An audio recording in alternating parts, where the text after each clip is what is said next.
So in this lecture we will see de Broglie wavelength of charged particle. Okay, so यहाँ पर हमें lambda की value निकालनी है and that for the charge particle. जैसे हम इसमें इलेक्ट्रॉन की कितनी रहती है, लैम्डा कितना आएगा फॉर द इलेक्ट्रॉन्स, वो भी देखेंगे और इन टर्म्स ऑफ वोल्टेज भी एक फॉर्मूला डिराइव करेंगे जो कि आपके पास बहुत इंपॉर्टेंट होने वाला है.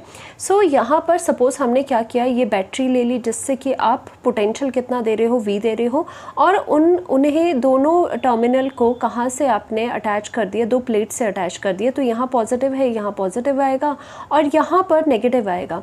तो सपोज करो एक कोई चार्ज पार्टिकल है, आप कोई भी पॉजिटिवली चार्ज पार्टिकल ले सकते थे, नेगेटिवली चार्ज पार्टिकल ले सकते थे. जैसे यहाँ इलेक्ट्रॉन है तो क्या होगा, इलेक्ट्रॉन कहाँ जाएगा, ऑब्वियसली वो ऑपोजिट टर्मिनल की तरफ जाएगा, नेगेटिव उधर को पॉजिटिव की तरफ जाएगा. तो एक्चुअल में क्या हो रहा है, जो पोटेंशियल है एक्चुअल में इस इलेक्ट्रॉन को एनर्जी प्रोवाइड कर रहा है in the terms of kinetic energy. क्योंकि अगर ये मूव कर रहा है so that is only because of the kinetic energy.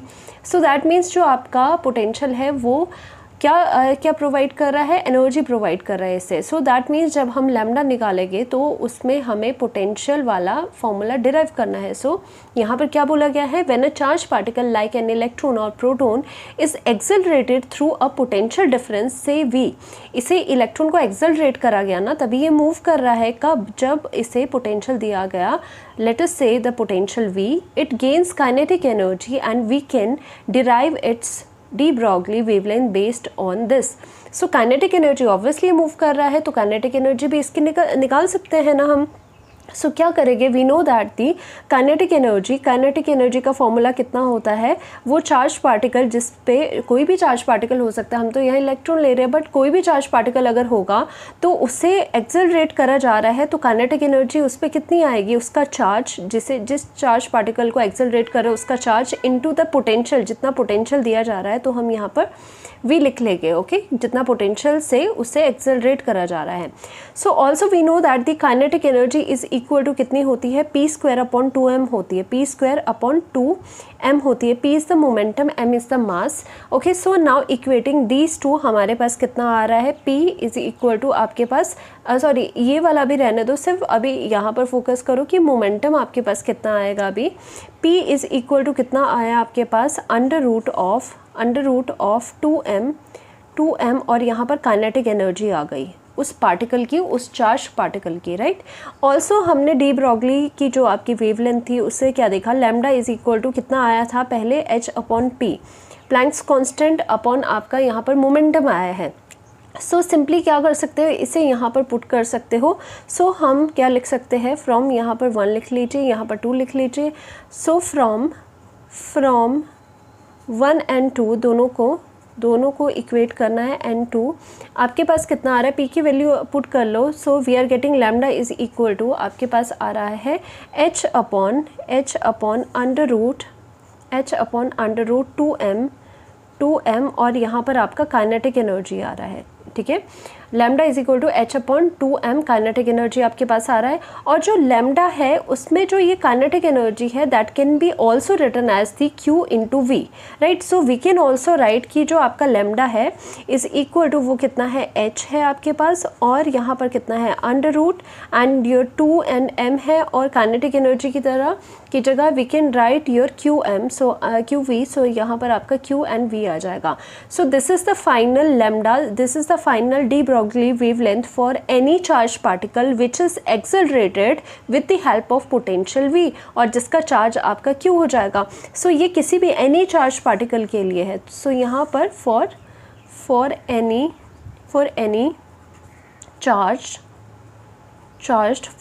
Charged particle ये है particle, all right. But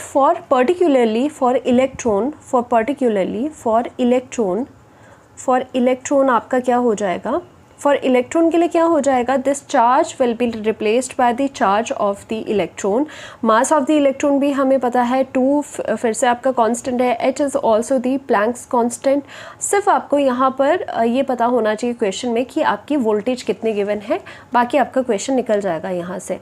so यहाँ पर कितना आप लिखोगे, we know that for the electron lambda is equal to putting all the constant values 6.63 × 10⁻⁻34 divided by under root यहाँ पर हो जाएगा 2 into mass on the 1 electron कितना होता है 9.1 इंटू 10⁻⁻31 कितना स्मॉल आपका मास है ऑफ द इलेक्ट्रॉन, देखो माइनस में 31 गया है। और इसमें चार्ज ऑन द इलेक्ट्रॉन कितना होता है 1.6 इंटू 10⁻⁻19 एंड अगेन साथ ही साथ क्या हो जाएगा यहाँ पर आपका पोटेंशियल आ जाएगा V कैपिटल V, वो तो आपको गिवन होगा ना।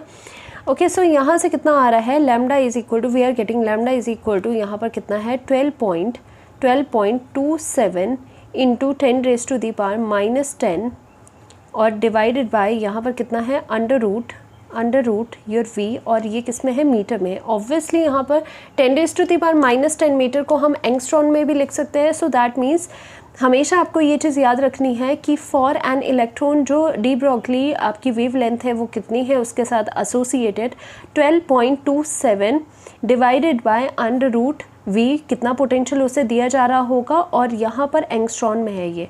So this is the final value for particularly electron और ये चार्ज पार्टिकल के लिए। ऑलराइट, सो लास्ट में हम ये देखते हैं कि अगर हम ये बात कर रहे हैं कि हर एक ऑब्जेक्ट या पार्टिकल कोई भी चीज़ है छोटी से छोटी या बड़ी से बड़ी, उसके साथ सभी के साथ पार्टिकल नेचर भी होता है एंड वेव नेचर भी होता है। फिर हम कहेंगे सपोज़ करिए हमारी एक कार है, तो अगर ये मूव कर रही है तो इसके साथ हमें वेव क्यों नहीं दिखती है। अकॉर्डिंग टू दिस हाइपोथेसिस इसके साथ वेव तो दिखनी चाहिए थी ना। अगर ये मूव कर रही है तो जब भी हमारा पार्टिकल मूव करता है हम कहते हैं there is some wave associated with this, जिसका लैम्डा आपका डी ब्रॉगली वेवलेंथ होती है, तो उसके साथ हमें क्यों नहीं दिखाई देती। तो इसका रीज़न सिंपल है, आपको पता है लैम्डा इज इक्वल टू क्या होता है, lambda is equal to H upon P होता है, P मतलब mv होता है, राइट। सो यहाँ से आप देख सकते हो आई कैन राइट हेयर कि हमें पता है कि जो लैम्डा होता है वो कितना होता है H अपॉन mv होता है। दैट मीन्स जो भी आपकी वेवलेंथ एसोसिएटेड है उस पार्टिकल के साथ, जैसे हम कार की बात कर रहे हैं, तो that means that wavelength is indirectly proportional to the mass of that particle. अब जो हमारी कार है वो बहुत बड़ी है, तो मास जैसे ही बहुत बड़ा हो जाएगा किसी चीज़ का तो उसके साथ जो एसोसिएटेड वेवलेंथ है वो उतनी ही छोटी हो जाएगी। तो दैट मीन्स हम उसे अनडिटेक्टेबल हमारी एक वेवलेंथ मिलेगी। येस, ये तो श्योर है कि इसके साथ वेव एसोसिएटेड होती है, बट इसकी जो वेवलेंथ होती है वो आपकी ट्रेसेबल नहीं होती है, अनडिटेक्टेबल होती है।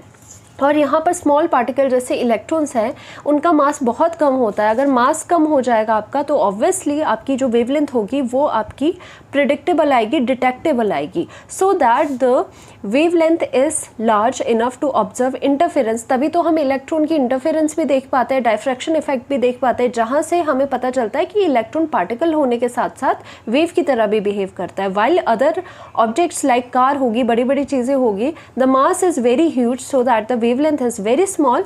होती तो है वेव बट वो अनडिटेक्टेबल, फिजिकली अनडिटेक्टेबल रहती है। होपफुली आपको ये समझ आया होगा। यहाँ तक हमारी थ्योरी इस चैप्टर की कंप्लीट हो चुकी है। इसके बाद हम सम ऑफ द इम्पॉर्टेंट क्वेश्चन करेंगे। Thank you so much.